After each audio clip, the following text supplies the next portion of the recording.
Olá pessoal, boa noite a todos vocês. Vamos dar início aí à nossa terceira semana e consequentemente a nossa aula 03, ok? Então espero que todos estejam bem, que todos estejam fazendo as atividades, acompanhando as nossas aulas, o material, as gravações e assim por diante, para que nós possamos aí ter um bom desenvolvimento na disciplina de sensoriamento remoto.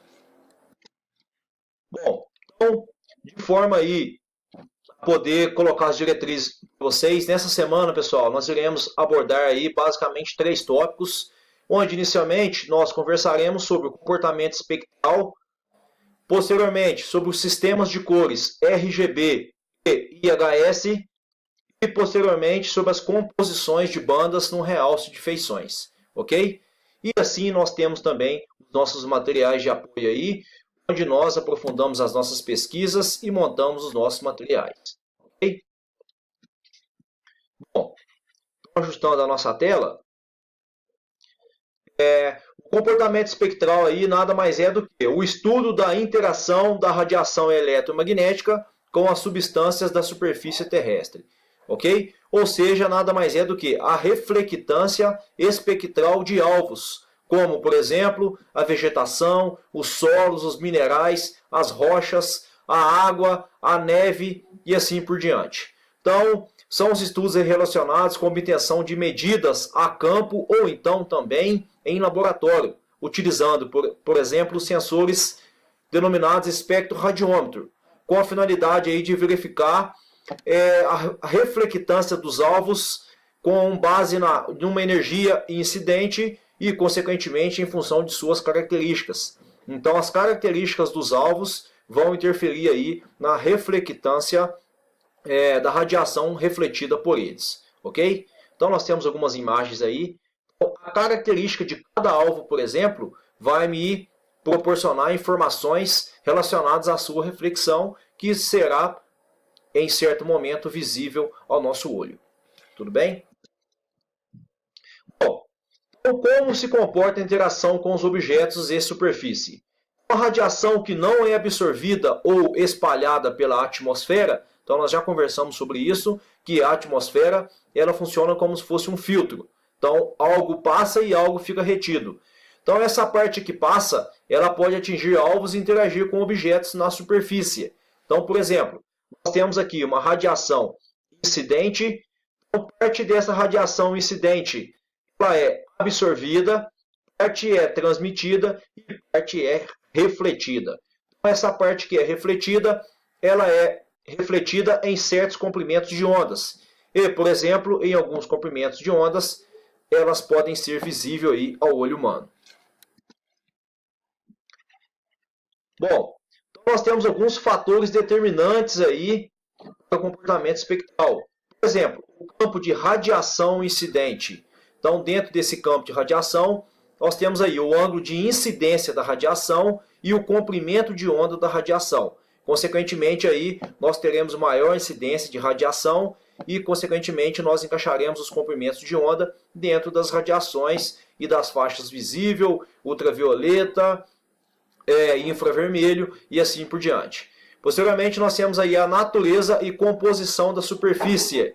Então, como que é a composição dessa superfície? Então, nós temos também os parâmetros intrínsecos aí à superfície dos objetos. Posteriormente, a interface. Exemplo disso, a rugosidade. Então, a rugosidade também vai interferir lá no comprimento de onda. Ok? Bom, depois nós temos aí a importância de nós estudarmos aí o comportamento espectral dos objetos ou dos alvos. Então, por exemplo, aí temos a importância da extração de informações de imagens para o sensoriamento remoto. Posteriormente, pessoal, definição de novos sensores. Então, nós temos aí desenvolvimento de sensores para que nós possamos aí estar sempre captando informações da melhor maneira possível. Então, definição do tipo de processamento. Então, qual que é a composição colorida disso? Selecionando canais de filtros. Então, nós temos aí filtros passa alta, passa baixa. Definição da forma de aquisição dos dados. Por exemplo, a geometria e frequência de coleta de dados. A altura do imageamento e a sua resolução limite. Então, Essa é a grande importância aí de nós estudarmos o comportamento espectral dentro do leque do sensoriamento remoto. Bom, nós temos alguns fatores aí que interferem nas medidas do comportamento espectral dos alvos. Por exemplo, o método de aquisição dos dados. Nós temos aí algumas influências significativas na reflectância do alvo. Nós temos fatores ambientais que podem interferir, então está relacionado também aos fatores atmosféricos, objetos adjacentes. E quais são esses níveis aí? Nível de aeronave, nível orbital. Então nós temos alguns fatores aí que deverão ser relevantes. Posteriormente, geometria da aquisição dos dados. Nós temos os ângulos de captura. Por exemplo, nós temos os azimutes, que são ângulos aí formados no sentido horário a partir do norte. E essa angulação aí também vai me favorecer uma geometria forte ou uma geometria fraca. E, consequentemente, melhores aí, informações mais claras e mais fortes aí para os sensores. Parâmetros atmosféricos, nós abordaremos adiante, e parâmetros relativos ao alvo. Então, em relação à atmosférica aí, nós temos nuvens, temperaturas, umidades que poderão também interferir nessa qualidade desse sinal. Bom, então, como eu disse, parâmetros atmosféricos aí, nós vamos ter espalhamento atmosférico, que vai afetar a radiação, a direção da radiação visível, absorção atmosférica, que está relacionada aí, ela é pequena nas janelas atmosféricas, então nós já também debatemos sobre as janelas atmosféricas, na onde vai passar essa radiação, que vai chegar na superfície. Nós temos a refração, onde a radiação ela vai atravessar uma atmosfera estratificada. Isso é uma problemática quando a atmosfera é turbulenta. Então, a atmosfera turbulenta é algo aí que vai atrapalhar também que esse sinal possa chegar nos sensores. Bom, agora nós passamos aí para os parâmetros relativos ao alvo. Como, por exemplo, aí a vegetação. Então, nós temos a assinatura espectral da vegetação. Então, com base num comprimento de onda, nós temos os valores aí de reflectância.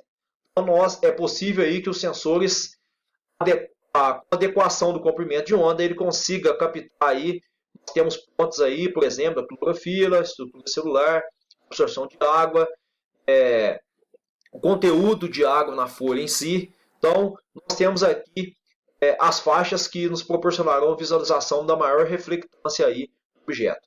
Por exemplo, aqui, em torno aqui de 0,8, 0,9, nós teremos com a estrutura celular um maior valor de reflectância. Então, consequentemente, aí nós associamos o comprimento de onda à alta reflectância de determinado objeto. Nesse caso aqui, para a vegetação. Bom, posteriormente aqui, nós temos para os solos, então, em função do seu comprimento de onda em micrômetro, é uma distância, e para o eixo Y nós temos aqui a reflectância. Por exemplo, nós verificamos aqui que a absorção de água ela tem uma maior reflectância por volta aqui, próximo aí de 1,8, 1,9 de comprimento de onda. Então, a absorção pelo ferro, também nós temos as faixas aqui, volta de reflectância, um valor aqui próximo de 0,4, um comprimento de onda aí em torno de 0,8 a 1 micrômetro. Posteriormente aí, nós observamos também o comportamento da água. Então, a água em si, no seu estado líquido, nós temos aqui. O maior valor de reflectância ocorre aqui na casa de 0,6, basicamente, aqui, de comprimento de onda. Depois nós temos aí o comportamento da neve. Então, a neve ela me proporciona alta reflectância, um comprimento de onda aí próximo de 0,9 a 1. E depois as nuvens vão me proporcionar uma maior ainda reflectância, um comprimento de onda aí próximo de 1,3, basicamente. Okay? Vocês podem perceber que nós temos variações aí na reflectância. Então, a reflectância do objeto de acordo com o comprimento de onda respectivo. Bom, temos também aí o comportamento das rochas e minerais. Nós conseguimos observar aí a região de absorção pelo ferro, absorção pela água, absorção pela hidroxila. Então, de acordo com o comprimento de onda, eu consigo ver o folhelo, o andesito.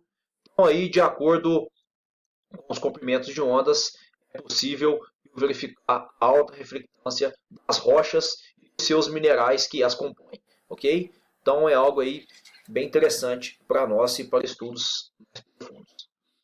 Temos também as superfícies construídas ou urbanizadas, o pessoal que trabalha aí também na área de estradas, topografia, algo que nós abordaremos também em outra disciplina. Por exemplo, o asfalto também é possível ter um valor de reflectância para o seu comprimento de onda adequado. Depois, posteriormente, nós temos o concreto, que tem o seu maior valor de reflectância aí. Tem basicamente duas faixas de valor de comprimento de onda, então, se adequando nesse parâmetro aqui em torno de 0,6, 0,7 e depois, posteriormente, em torno de 1,1. Então, aí são as características e propriedades intrínsecas aí de cada material e de cada conjunto. Bom, depois falamos aí dos sistemas de cores. Então, inicialmente, nós temos o sistema RGB, então, é uma abreviatura aí, então, Red, Green e Blue. Então, nós temos três formas de cor aí. O propósito principal, pessoal, do sistema RGB é a reprodução de cores em dispositivos eletrônicos. Por exemplo, TV, computador, retroprojetor, scanners, câmeras digitais e assim como em fotografias. O modelo de cores RGB aí é baseado na teoria de Young-Helmholtz e nos triângulos de cores também de Maxwell. Então nós temos lá a teoria e as equações de Maxwell. Ok? Bom, o sistema RGB ele é composto também por arquivos digitais e utilizam valores inteiros de 0 a 255, utilizado aí na escala de cinza. Então, o número 0 indica ausência de intensidade, 255 indica intensidade máxima. Então, o sistema RGB é identificado aí de acordo com as intensidades, onde o red, que é o vermelho, varia de 0 a 255, o green, que é o verde, variando de 0 a 255, e o blue, azul, variando de 0 a 255. Vocês podem observar algumas imagens aqui. A partir dessas combinações de cores, então, isso varia de 0 a 255, nós temos aqui o destino de novas cores. Então, a mistura dessas três cores aí irão dar destino também à formação de novas cores. Okay? Então, sendo assim, nós podemos associar cada cor do sistema RGB com pontos com coordenadas inteiras, formando um cubo aí, né? Então, nós temos três arestas baseadas nas cores vermelha, verde e azul. Depois nós temos aí o segundo sistema de cor, que é o IHS. Então, basicamente, esse sistema vai nos fornecer sensações subjetivas de brilho, cor e pureza de cor. Então, essas cores são representadas também por três componentes: a intensidade I, a matiz, que é o RHU, H, e a saturação, Saturation, S. Então, o sistema IHS ele descreve para nós a formação de cores aí de maneira próxima daquelas pelo qual o sistema visual humano irá perceber. Bom, então nós temos aí vantagens nítidas aí em relação ao sistema RGB. A matiz está relacionada, por exemplo, ao comprimento de onda médio da luz que reflete ou emite, portanto aí definindo a cor do objeto. Depois nós temos a intensidade do IHS, então é a medida da energia total envolvida em todos os comprimentos de onda, sendo portanto responsável pela sensação do brilho incidente sobre o olho. E depois nós temos a saturação, que é o intervalo de comprimento de onda ao redor do comprimento, no qual a energia é refletida ou transmitida. Então, um alto valor de saturação resulta em uma cor espectralmente pura, ao passo que um baixo valor irá produzir tons pastéis, tons apagados. Bom, as técnicas de realce aí têm como objetivo amplificar sinais da imagem e assim melhorar a visualização. Então, cada banda, pessoal, encontra-se em tonalidade de cinza e, consequentemente, nós criamos aí as falsas cores. Existem diversas técnicas computacionais para a gente realçar, então, dentro do domínio radiométrico, espectral e espacial. O radiométrico consiste em aumentar o contraste de brilho por meio de histograma. Posteriormente, espectral, transformações aí, realçando com base nas informações espectrais. E, por fim, aí, o espacial, trabalhando com os filtros aí. O passa alta, para mim, realçar a imagem e suavizar com o passa baixo. Pessoal, então, essas daqui são as nossas referências utilizadas em nossas aulas. Então, aqui nós temos autores aí, onde nós embasamos os materiais, ok? Bom, agora eu me coloco à disposição também para as dúvidas, questionamentos, perguntas. Agradeço a todos vocês aí, deixo o material no sistema, de forma que nós possamos ter um bom desenvolvimento aí na terceira semana de aula. Então, agradeço a todos vocês pelo comprometimento, pela colaboração E qualquer dúvida estou lá no sistema, ok?